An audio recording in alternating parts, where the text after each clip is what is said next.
Hey everyone, welcome to this week's edition of Title Scoop. So this week we're going to do a little bit of a history lesson. I've had a few questions. They don't come up often, but it was regarding patents. And so I decided to do a little research to give you guys a little history on land patents and then just some times that we might see them in our industry. So to get things started, let's get a little history first. So in the 1700s, late 1700s, early 1800s, the United States was growing rapidly and the federal government wanted people to move out of the original 13 colonies. So they created an office called the General Land Office. And that office's main duty was to sell land south and west of the original 13 colonies. So today, the General Land Office is actually still in existence, but it's called the Bureau of Land Management. And throughout the early 1800s, this office sold land to people that were interested in moving outside of those 13 colonies. And the way they did this is they would sell the land to the individual, and it was via land patent versus a deed, which is what we see today, right? So when we have a conveyance today, we see a deed. Back then, they actually conveyed it via a land patent. Now, land patent served as the earliest form, at least as far as documented, I should say, of title through which people could assert their ownership against all others.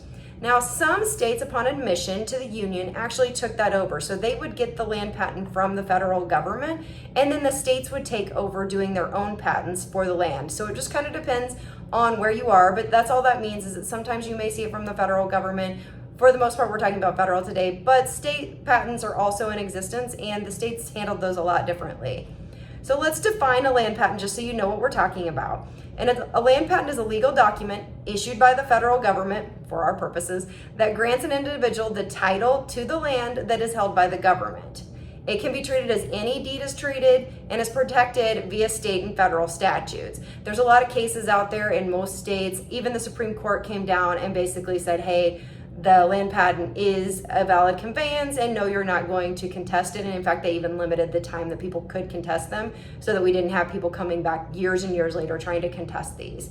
Now, things that a land patent doesn't do, because these do come up from time to time and sometimes they're more amusing than others, it does not exempt someone from government regulation. It does not exempt an owner from paying taxes, and it does not make an owner a sovereign king or have the ability to create a fiefdom on their land. I know that might all sound crazy, but sometimes we see affidavits where people file this and they believe they have some type of rights or that others don't because of this patent.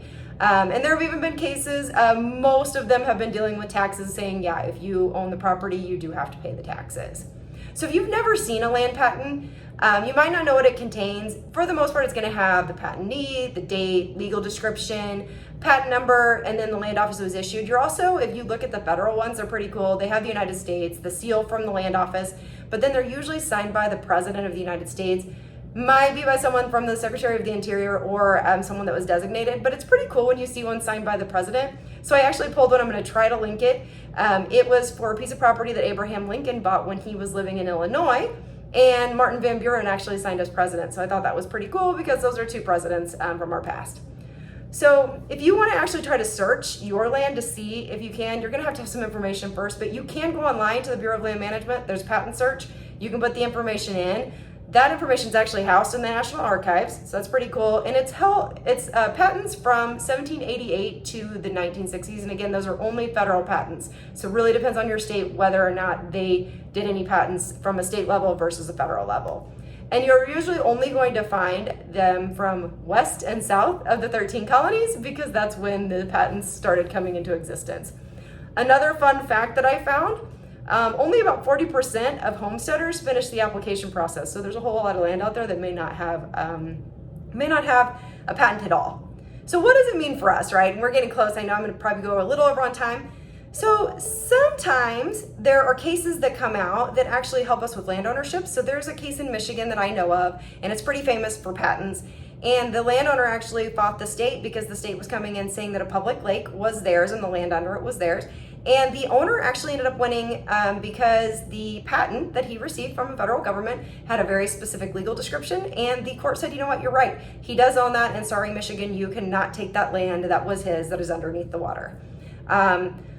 Other times that we will deal with it is on minerals, oil, water rights. Sometimes patents will have a reservation, and so the only way we can really be sure that we could remove an exception, say for minerals or water rights, would be if we went back to patent. So you might hear us say you need to do a back to patent search to make sure that there are no minerals that were reserved.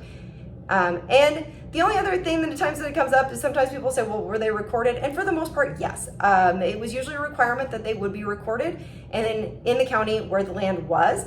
Now, that's easier said than done. You may not be able to find them. You may have to go to really old books. But if you haven't done that and you want to do it, I'm sure if you called your recorder, they may be interested in showing you. So with that, we're going to call it a week. See you guys all next week.